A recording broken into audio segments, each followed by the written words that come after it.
Alors, bonsoir à tout le monde. Je vous souhaite la bienvenue pour tous ceux qui se connectent. Bonsoir à tous. Euh, je vous souhaite une fois de plus une bonne et heureuse année 2023. Euh, c'est vrai qu'ici sur Telegram, ça fait longtemps que j'ai pas fait cette émission-ci. Déjà, je suis désolé, je m'excuse.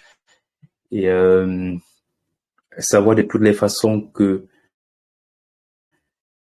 euh, ça ne dépendait pas de moi. Donc, avec un programme hyper chargé, c'était plus évident vraiment de faire live comme prévu en 2022 à partir de 20h30 les dimanches. Alors, euh, je dis que pour cette année 2023, j'ai pris beaucoup de résolutions. Et voilà, je pense que cette année 2023, c'est l'année où tout donner. Surtout que il y a beaucoup de choses qui ont été mises sur pied. Donc déjà avec l'agence au niveau du Cameroun, l'agence physique, pour ceux qui veulent se rendre sur place. Également avec l'opération un étudiant, un visa. Donc bien que ce soit pas moi qui délivre des visas, il est question de tout donner que ce soit en termes de conseils, en termes d'accompagnement pour que vous puissiez réaliser votre projet de voyage, notamment pour la Belgique et pour l'étranger. Donc également, je tiens aussi à dire que on fait aussi d'autres destinations désormais telles que la France, l'Allemagne, le Canada, le Luxembourg, pour ne citer que cela. Donc bien qu'il y ait beaucoup d'autres destinations. Je ne sais pas si vous m'écoutez, hein, donc je ne sais pas si vous m'écoutez. N'hésitez pas à le mentionner dans les commentaires. Donc, si vous m'écoutez, n'hésitez pas à me faire savoir. Donc, j'espère que le son est bon. Et comme d'habitude, je dois répondre à vos questions. Pour ceux qui ont des questions, je dois répondre à vos questions en live à la fin dans la deuxième partie de l'émission. Pas forcément à la fin, mais dans la deuxième partie de notre live, quoi. Alors, donc ce soir, je dois un peu vous parler de la procédure parce que c'est la base, hein. Donc, à chaque fois que je fais une vidéo, c'est toujours normal que je rappelle la procédure parce qu'il y a beaucoup de gens qui déjà ne savent pas quelle est la procédure à suivre lorsqu'on veut venir étudier en Belgique. Euh, et je dois un peu faire allusion des choses qui ont changé. Et je dois également parler des écoles où vous pouvez déjà postuler pour la rentrée de septembre 2023 dans les établissements qui sont déjà ouverts où vous pouvez candidater. Et je dois également vous parler de mon guide complet, c'est normal parce que c'est un guide qui a, à nos jours, permis à plusieurs personnes de réaliser leur projet de voyage. Donc, sans plus tarder, je vais laisser, pardon, je dois aller assez rapidement parce que vu que désormais l'émission ou alors le live doit se faire 30 heures de Belgique, bien sûr, donc c'est-à-dire 21 heures heure GMT dans certains pays. Bah, de toutes les façons, il faut retenir que c'est 21h30 heure GMT. Donc, peu importe votre pays, basez-vous sur cette heure-là. Si vous êtes aligné à l'heure GMT, c'est à cette heure-là que le live doit se faire. Bonsoir Rita, bienvenue et bonne année à toi. Alors, pour ce qui est de la procédure, il faut savoir que pour venir étudier en Belgique, ça je parle pour les étudiants dans la partie francophone, donc communément appelée la Fédération Wallonie-Bruxelles, où les études le plus souvent sont dispensées en français. Bonsoir Michael et bienvenue, bonne année. Désolé également, hein, vu que nous sommes en plein hiver, je crois que j'ai attrapé un rhume qui me dérange depuis plusieurs jours déjà. Permettez. Faut pas que m'envoie pas pendant ce live là. Ça sera pas bien.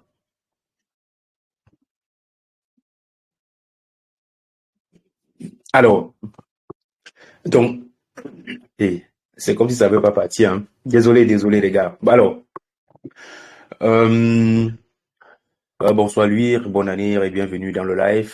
Le premier live de 2023. Euh, donc, je disais que je parle de la procédure. Donc, la procédure n'a pas changé. Donc, dès lors que vous voulez venir poursuivre vos études en Belgique, que ce soit en Belgique, que ce soit en France, que ce soit au Canada, peu importe, il faut déjà mûrir votre projet de voyage. Donc, ça, c'est très important.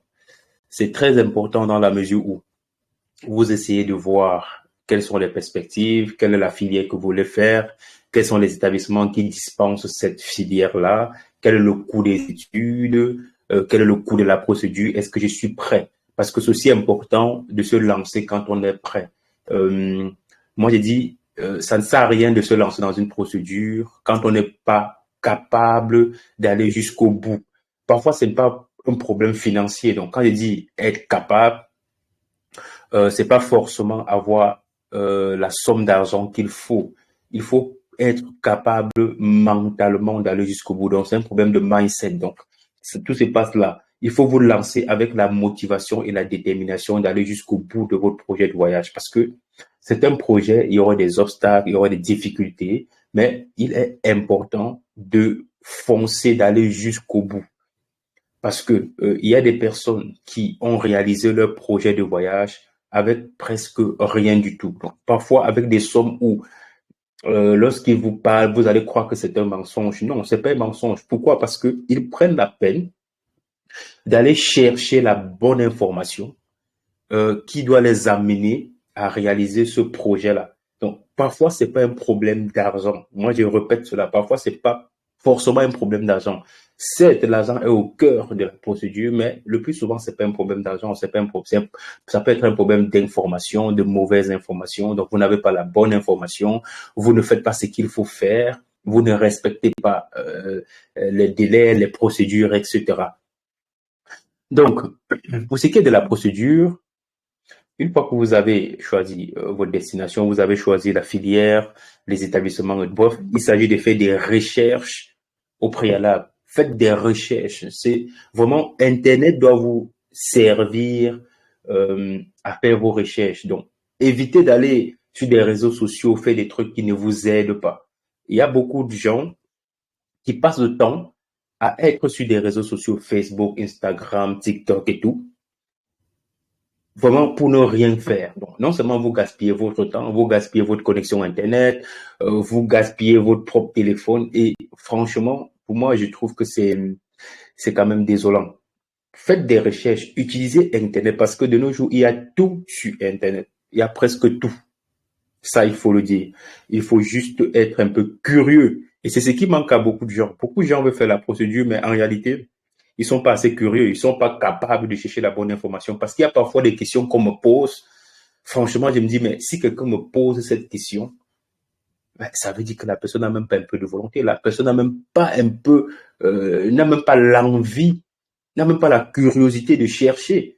Et c'est dommage parce que beaucoup de gens ont ce comportement-là. C'est vraiment dommage. Donc, faites vos recherches et une fois que vous êtes décidé, donc pour le cas de la Belgique, euh, ce qu'il faut faire comme procédure, c'est établir l'équivalence de votre diplôme de baccalauréat. Donc, ça, c'est très important. Et pour des études en première, deuxième, troisième année de bachelier, c'est incontournable. Donc, c'est obligatoire. Faites votre équivalence et même pour des personnes en master, parfois il faut recommencer. Je le recommande parce que vous n'êtes pas toujours sûr d'avoir une inscription en master, même si vous poursuivez un master. Il peut arriver que vous soyez rétrogradé et tout. Et dans ce cas, vous êtes obligé, comme j'ai dit, de faire l'équivalence. Et en ce moment, vous pouvez être dans une phase de la procédure où c'est fait un peu plus tard. Parce que le service des équivalences ouvre le 15 novembre de l'année et clôture le 15 juillet de l'année qui suit. Donc, d'ici le 15 juillet 2023, il n'y aura plus moyen d'introduire une nouvelle demande. Il faudra attendre encore le 15 novembre 2023. Donc, faire l'équivalent de son diplôme de baccalauréat, la première chose qu'il faut faire. Une fois que vous avez introduit votre demande d'équivalence, donc l'astuce, c'est de ne pas attendre la décision d'équivalence pour poursuivre avec la deuxième phase qui est la recherche d'une inscription ou d'une admission dans une école en Belgique.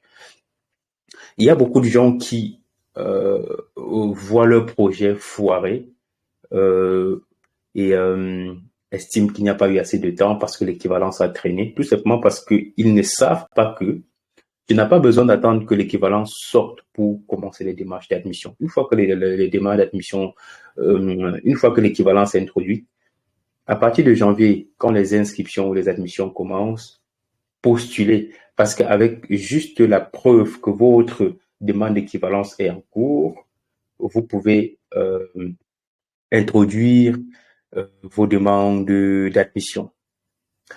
Alors, il disait donc que la deuxième phase, c'est de trouver une admission dans une université ou dans une haute école. Donc, en ce moment, voilà, il faut constituer un dossier, vérifier les critères, ainsi de suite, et introduire votre demande d'admission. Ça, c'est la deuxième phase. Donc, pendant cette deuxième phase, vraiment, il faut tout donner. Il faut essayer de mettre les chances de votre côté pour obtenir une admission. Donc, une fois donc que vous avez l'admission, la troisième phase, c'est la demande de visa. Mais avant cette phase-là, il y a un élément incontournable. Moi, je ne vais pas prendre ça peut-être comme une étape de la procédure, mais c'est un élément incontournable parce que ça entre dans les dossiers de demande de visa. Il s'agit tout simplement de la prise en charge du garant. Il faut à tout prix avoir un garant qui doit vous signer une prise en charge. C'est pourquoi, avant même d'entamer la procédure, dans la phase de recherche d'informations et tout, renseignez-vous, discutez avec la famille, essayez déjà de voir est-ce que dans la famille ou dans l'entourage, il n'y a pas quelqu'un qui peut vous signer cette prise en charge-là. C'est très important parce que sans prise en charge, il n'y a pas moyen d'introduire la demande de visa. Et il y a beaucoup de trucs qui ont changé. Donc, tout à l'heure, je vais vous parler des choses qui ont changé pour cette année 2023. Et la prise en charge a eu beaucoup de mises à jour. Donc, ça, rassurez-vous. Donc, une fois que vous avez donc cette personne qui peut être votre garant, vous constituez votre dossier de demande de visa, donc entre autres votre lettre d'admission dans l'établissement en Belgique, la prise en charge, vous allez payer la redevance de demande de visa, vous allez légaliser des documents, certificat médical, assurance du voyage.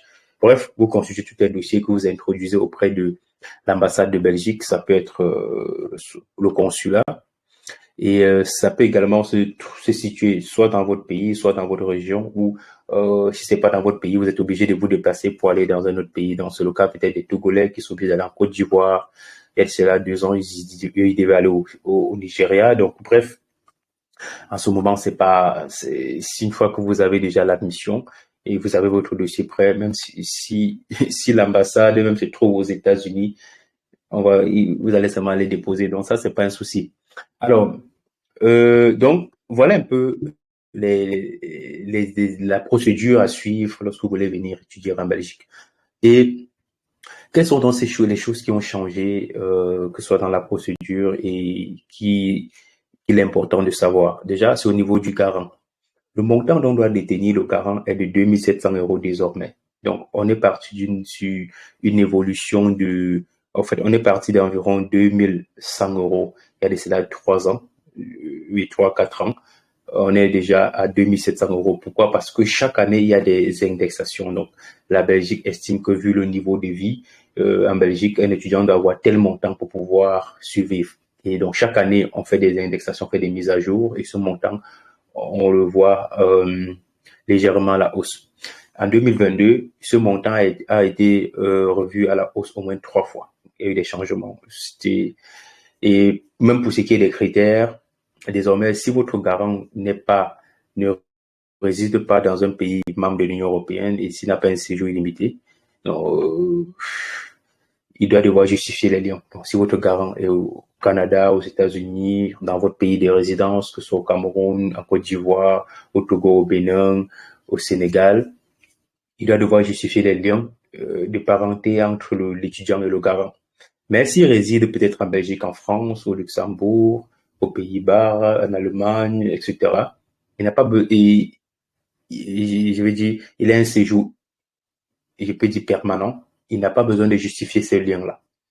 Et il y a plein d'autres critères. Donc, d'ailleurs, n'hésitez pas à regarder sur la chaîne YouTube. Il y a plusieurs vidéos où j'ai fait où je vous explique concrètement ce qui a changé. Au niveau des études, il y a, par exemple, le nombre de crédits dans le système qui a également changé. Désormais, pour passer de la première à la deuxième année, il faut au préalable valider tous ces 60 crédits. Donc, c'est plus comme dans le passé où, lorsque on arrivait en Belgique, si la première année on avait juste peut-être 20-30 crédits, on pouvait aller en deuxième année avec les crédits résiduels, les crédits de la première année qu'on pouvait rattraper en deuxième année, mais c'est plus le cas. Bref. Voilà un peu ce qui a changé, mais ça, c'est déjà lorsqu'on est en Belgique, donc ça, c'est important de le savoir. Maintenant, il y a beaucoup de gens qui m'ont demandé, nous sommes déjà en janvier, et vu que j'ai lancé l'opération Un étudiant, une admission, quelles sont dans les écoles où vous pouvez postuler en ce moment? Donc, actuellement, il y a l'université de Namur qui est déjà ouverte. Il y a l'université catholique de Louvain où vous pouvez également postuler. Il y a les écoles de promotion sociale, comment on appelle ça? Il y a Cadette de Namur où vous pouvez également postuler. Il y a également les écoles privées. Donc, il y a toutes les écoles privées sont ouvertes, donc que ce soit IT, que ce soit comment on appelle ça, IHE, bon, toutes ces écoles-là, vous pouvez candidater vu que ce sont des écoles privées, bien que les frais de scolarité soient un peu plus élevés. Dans une autre émission ou alors dans un autre live, on va entrer en profondeur sur les avantages et les inconvénients des écoles privées. Mais toujours est-il qu'avec ces écoles-là, vous avez également vos chances d'avoir le visa si vous introduisez votre demande dans les délais. Ça, c'est important de le savoir. C'est vraiment, vraiment important. Maintenant, il y a beaucoup de gens qui me contactent tous les jours et qui veulent vraiment entamer les démarches, mais ils ne savent pas comment s'y prendre. Je rappelle tous les jours que ça fait, je dirais, bientôt 8 ans que j'accompagne les étudiants dans les démarches. Et c'est grâce à cette expérience-là que j'ai conçu ce que j'appelle désormais le guide complet. Donc, vraiment, ce guide-là vous permet de faire les démarches de vous-même, étape par étape, jusqu'à l'obtention de votre visa. Donc, dans ce guide-là, je vous explique comment choisir votre domaine de formation, comment établir votre équivalent. Donc, c'est vraiment des vidéos explicatives. Donc, point par point, voilà ce qu'il faut faire, voilà les documents qu'il faut fournir. J'ai même également à votre disposition des documents dont vous avez besoin, donc ça, rassurez-vous. Comment postuler dans telle ou telle autre école, comment constituer son dossier, etc. Donc, comment préparer son entretien de demande de visa, comment constituer son dossier. Vraiment, je prends la peine de le faire. Et franchement, sans vous mentir, il suffit juste d'acheter votre guide complet et vous allez être capable de faire vos démarches de vous-même. D'ailleurs, si avec ce guide, vous avez des difficultés, il y a le groupe privé WhatsApp où vous pouvez poser vos questions. Je suis également disponible et l'agence est également disponible du côté de... l'agence est également disponible du côté de Douala, à Bédi, ou du côté de Yaoundé, Carrefour du lycée de Biémassi. Donc, pour ceux qui me suivent, que ce soit sur YouTube, que ce soit sur Facebook, il est clair que vous allez être au courant des différents points de contact. Pour les autres pays, n'hésitez pas, vous pouvez toujours nous contacter via WhatsApp au plus 32 465 25 72 19. Ça, c'est très important. Alors, voilà en gros ce que je tenais à partager avec vous ce soir. Je vais pas être long, comme je dis, parce que vu que c'est le dimanche et désormais ça doit se faire un peu plus tard, je préfère que l'émission dure plus ou moins 30 minutes. On peut aller au-delà, on peut être en dessous de ce timing-là. Mais au moins pour permettre qu'on puisse se reposer et être en forme le lundi matin. Donc, sans plus tarder, si vous avez des questions, comme d'habitude, je suis là pour répondre à toutes vos questions. Il suffit juste de faire une demande. Donc, vous allez voir, vous avez euh, sur l'application Telegram, il y a un endroit où vous pouvez faire une demande pour pouvoir poser une question. Et quand vous faites la demande et que j'accepte, vous allez juste activer votre micro et pouvoir poser votre question simplement. Donc, j'espère qu'il y aura des questions. Et s'il n'y a pas de questions, voilà, je serai toujours content de vous revoir la semaine prochaine. Mais voilà, en attendant, j'espère que j'aurai des questions, qu'il y aura des questions pour moi. Et qu'est-ce que je vais ajouter en attendant vos questions? C'est que désormais, lorsque vous nous contactez, sachez également qu'on a d'autres destinations. Hein. Donc, pour ceux qui sont intéressés par des études en France, au Canada, en Allemagne, au Luxembourg, n'hésitez pas à nous faire savoir. On est là pour vous accompagner pour ces projets-là. Et pour ceux qui ne sont pas encore abonnés à la chaîne YouTube, n'hésitez pas à le faire. Donc, c'est juste ce qui est là. Donc, c'est la chaîne officielle. Parce que je sais que sur YouTube, il y a beaucoup de chaînes. Donc, n'hésitez pas, c'est la chaîne officielle pour vous abonner, pour recevoir toutes mes vidéos. D'ailleurs, désormais, chaque semaine, vous aurez droit à 2 vidéos sur la chaîne. Donc, une vidéo le mardi où je dois parler de la procédure, une vidéo le vendredi où je dois parler d'actualité, donc d'actualité, hein, tout ce qui est actualité, que ce soit sur l'enseignement, que ce soit sur... Et le mercredi, je pense le mardi aussi sur TikTok, donc pour ceux qui savent pas, il y aura des vidéos. Donc, et cette émission-ci, la rediffusion doit être postée également sur YouTube. Donc, si vous avez manqué un live un dimanche, ne vous inquiétez pas. Euh, le lundi, vous avez la rediffusion sur YouTube. Et le dimanche, voilà, tous les dimanches, à partir de 21h30 heure GMT, je dois être connecté ici pour faire ce live avec vous. Alors, voilà, je vous remercie tous, à tous ceux qui ont participé pour ce premier live de 2023. Je vous remercie. Et s'il n'y a pas de questions, voilà, on va tout simplement se dire à la semaine prochaine, à dimanche prochain. Donc, bien le bonsoir Rita, bonsoir à lui, bonsoir Michael, bonsoir Walk. Bah, je sais pas trop, mais bon, voilà. Alors, je vous souhaite une très bonne soirée et surtout une excellente semaine. Bonsoir à tous. Ah, apparemment, il y a lui qui veut parler. On va quand même prendre lui. Heureusement que j'allais déjà couper. Bonsoir lui, il faut juste activer le micro et je t'écoute. Alors, bonsoir. Bonsoir, bonsoir lui. Comment tu vas? Je vais bien, j'espère que vous aussi, vous allez bien.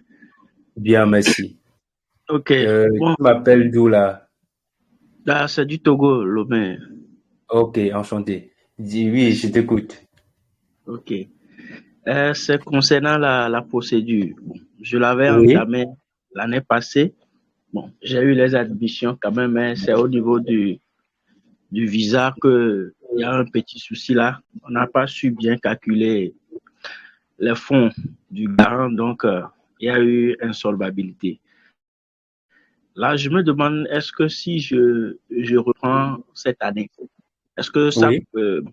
change de garant? Est-ce qu'il y aura une plus facilité pour l'obtention du visa? Bon, d'autant que j'ai écrit à l'école, j'ai dû recommencer pour l'admission. Certains proposent une reconduction, d'autres pas. Je ne sais pas si est-ce que, bon, avec les changements qui interviennent là, est-ce que, bon, sur Et ça c'était pour. quelle école déjà? Donc, j'avais eu l'université de Louvain et Liège, mais j'avais opté pour Louvain. Ok. Et donc, si je comprends bien, tu avais eu l'inscription, mais au moment de la demande de visa, le garant n'était pas solvable. Oui, oui. Et le garant, il était dans quel pays déjà? Il était en Belgique. C'est un cousin. Ah, ok. Ok, ouais, je vois.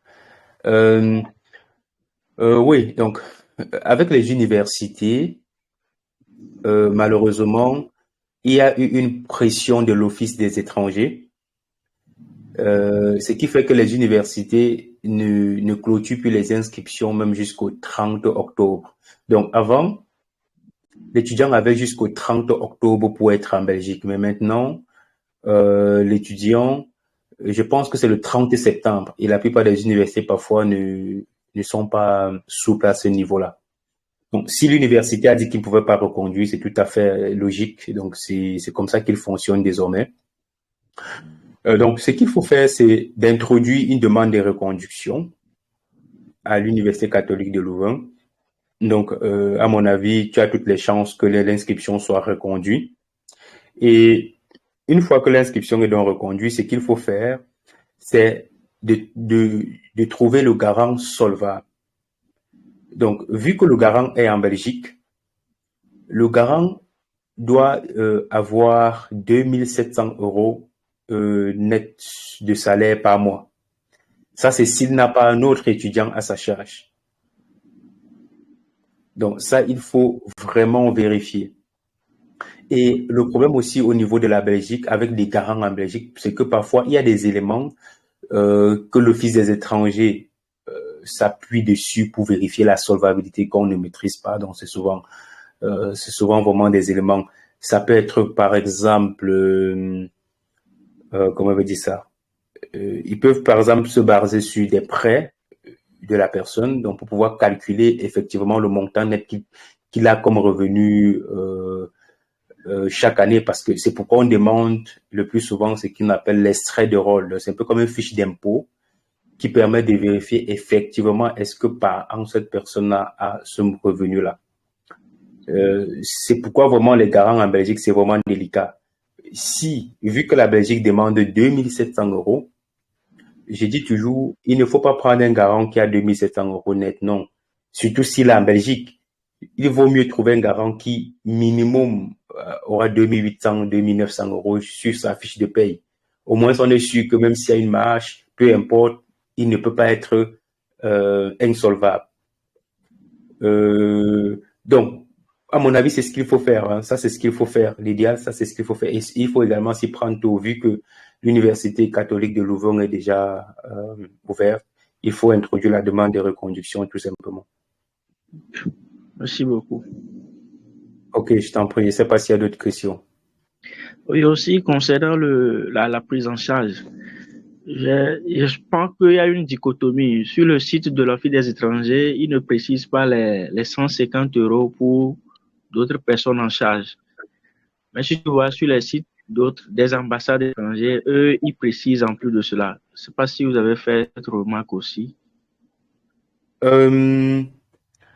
Oui, effectivement, cette information est sur le site de l'Office des étrangers. Il, il ne mentionne plus les 150 euros par personne à charge.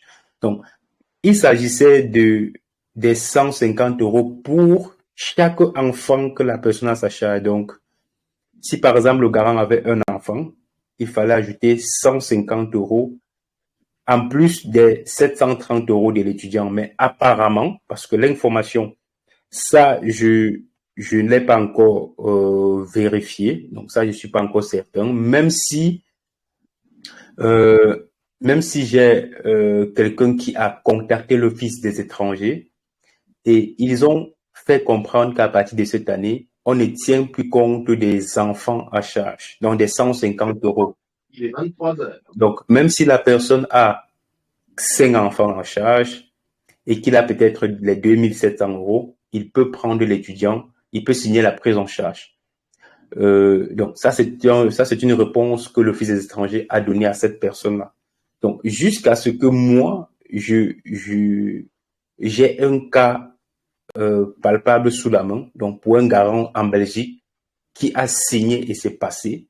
Donc je peux pas confirmer, mais toujours est-il que il se pourrait que cette année on ne tienne plus compte des 150 euros. Et il ne faut pas confondre les 150 euros des 730 euros de l'étudiant en plus, parce que si un garant veut signer veut signer 2 prises en charge pour des études, pour des demandes de visa, ça veut dire que en plus des 2700 euros, il doit ajouter à cela 730 euros en plus. Je ne sais pas si tu me comprends. Oui, je vois. Oui, mais par contre, pour les enfants à sa charge, apparemment, ils ne vont pas tenir compte de ça cette année. Mais ça, je ne peux pas donner de confirmation parce que bah, voilà, c'est la Belgique. Ça, je peux te dire non, ils ne tiennent plus compte de ça parce que l'information est évidemment sur leur site internet, mais qu'en réalité, ce n'est pas, dans la pratique, ça ne soit pas ça. Je pense que tu revenais dire que peut-être ça avait donné la mauvaise information, mais non. Toujours est-il qu'il y a quelqu'un qui a contacté l'office et ils ont confirmé que oui, ils ne prennent plus des enfants, ils ne tiennent plus compte des enfants en charge, ils ne tiennent compte que des étudiants en charge du garant. Mais bon, ça, il faudrait vraiment, il faudrait être certain, quoi. Ça, il faudrait que j'ai un cas concret pour dire oui, voilà, c'est le cas. Merci beaucoup. De rien, lui. Je ne sais pas s'il y a quelqu'un d'autre qui a une question. Voilà, il est déjà 23 heures ici en Belgique. Bah, de toutes les façons, si vous avez des questions, n'hésitez pas à revenir tous les dimanches à partir de 22 heures, de 21h30 heure GMT pour pouvoir les poser. Donc, je me ferai le plaisir de répondre à vos préoccupations. Voilà, sur ce, je vous souhaite à tous une très, très bonne soirée et très bon début de semaine. Et surtout, que le Seigneur bénisse votre projet de voyage.